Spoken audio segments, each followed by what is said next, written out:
Chers amis, chers frères, on va réfléchir sur le 5e dimanche de Carême, l'évangile Saint Jean, chapitre 12, verset 20, 33. Si les grains de blé jetés à la terre ne meurent pas, ils restent seuls. Chers frères et sœurs, chers amis, dans la parole de Dieu, il est dit que des Grecs ont interrogé Philippe de Bethsaïda, en Galilée, en disant « Seigneur, nous voulions voir Jésus. » Il allait à Jérusalem pour adorer les jours des fêtes et voulait voir Jésus. Ils allaient à Jérusalem pour adorer les jours des fêtes et voulaient voir Jésus. Nous voulons aussi voir Jésus, certains. Le moment approche pour nous de voir Jésus ressuscité. Beaucoup se rendaient à Jérusalem une fois par an ou une fois dans leur vie pour participer aux fêtes religieuses et préparer leur salut.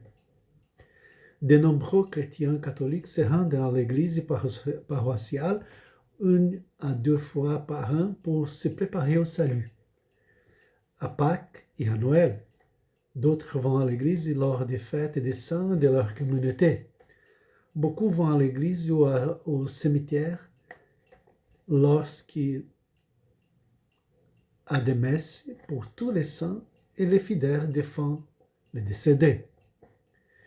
Avoir ces participations aide à notre salut, mais c'est très peu de témoigner de Jésus ressuscité pour aider à l'évangélisation du monde. Ça, c'est vrai.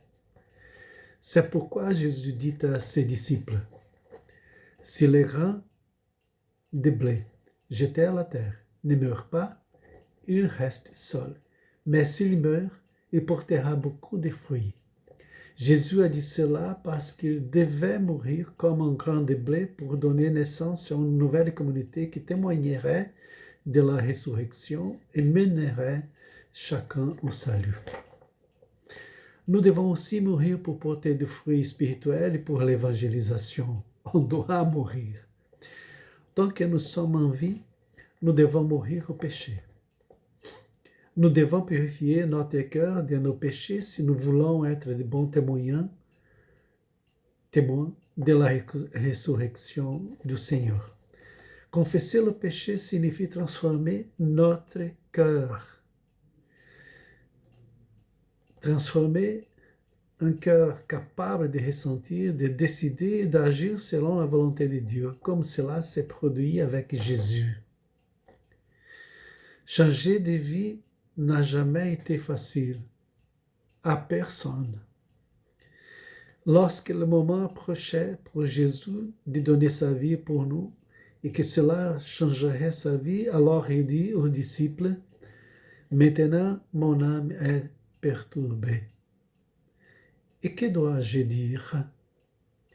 Ce n'était pas facile pour Jésus de donner sa vie pour nous. Cela nous a demandé beaucoup de renoncement et de sacrifice. Confesser ses péchés nécessite de changer de vie. Ça c'est vrai, changer de vie, ce n'est pas facile. De nombreux chrétiens ont du mal à révéler leurs propres péchés, car il s'agit ici de s'humilier devant Dieu. Beaucoup de gens n'ont pas encore découvert qu'il est plus facile de s'humilier devant Dieu pour demander son pardon que de demander pardon devant les gens. Ça, c'est vrai. C'est simple. Il suffit de faire un test. Avez-vous déjà pris l'initiative de demander pardon à quelqu'un?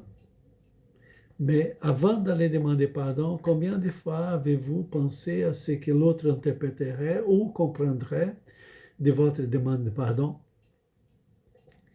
Il est donc plus facile de demander pardon à Dieu par l'intermédiaire du prêtre que d'être troublé par les péchés et d'en tomber malade. Dieu le Père a consolé Jésus lorsqu'il a dit que son âme était troublée.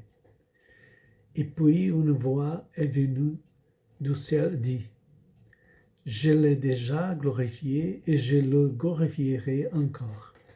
Glorifier signifie révéler, manifester.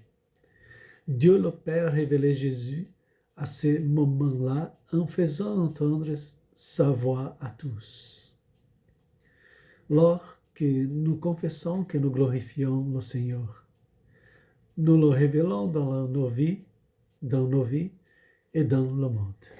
En effet, comme Jésus l'a dit, ce n'était pas à cause de moi que cette voix a été entendue, c'était grâce à vous.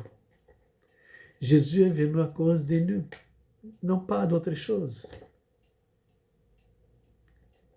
des autres idées.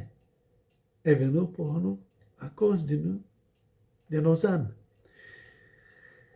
Et nous confessons et purifions, libérons et guérissons nos âmes à cause de Jésus, pour qu'il se manifeste encore plus dans le monde, pour attirer plus de personnes à Jésus-Christ même, qui désire le salut de tous en disant, et quand je suis élevé de la terre, j'attirerai tout à moi.